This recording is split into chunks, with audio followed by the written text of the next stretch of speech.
Alice au pays des merveilles. Par un bel après-midi ensoleillé, Alice écoute sa sœur lui raconter une histoire.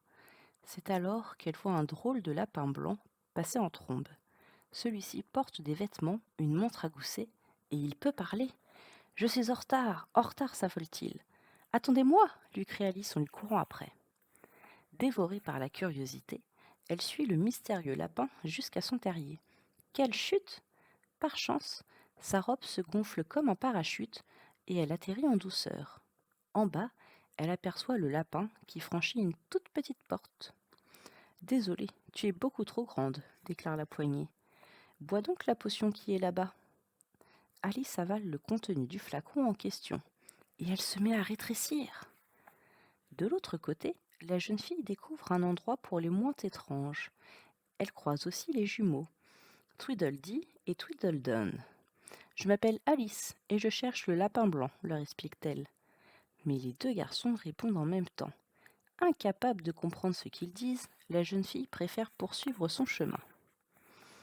Un peu plus loin, elle rencontre un chat au large sourire et elle lui demande où elle peut trouver le lapin blanc. Je suis le chat du Cheshire, se présente-t-il, et à ta place, j'irai poser la question au chapelier fou ou au lièvre de Mars. Sur ces mots, il lui indique la direction à suivre. Voilà comment Alice trouve les deux amis en train de prendre le thé. Nous célébrons un non-anniversaire, déclare le chapelier. Nous n'avons qu'un seul anniversaire par an, et donc 364 non-anniversaires. Et il dévoile un gâteau caché sous son chapeau. Au même instant, le lapin blanc surgit avant de disparaître comme par magie. Alice commence à en avoir assez de cet étrange pays et elle décide de rentrer. Mais voilà qu'une porte s'ouvre au pied d'un arbre. Après l'avoir franchie, la jeune fille se retrouve dans les jardins du palais. Elle y croise deux gardes-cartes et la reine de cœur. « Jouez-vous au croquet ?» lui demande celle-ci. « Oui, votre majesté », répond la jeune fille. Mais elle ne s'attendait pas à une partie aussi bizarre. Les balles sont des hérissons et les maillets des flamants roses.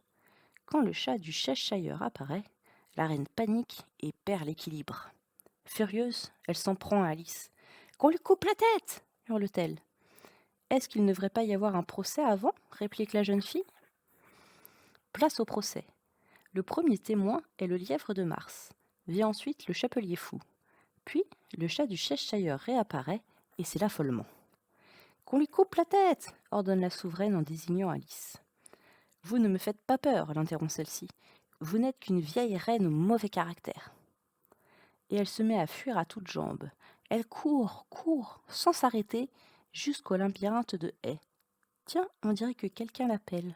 « Alice, s'il te plaît, réveille-toi, lui dit sa sœur. Ça alors, elle était juste en train de rêver.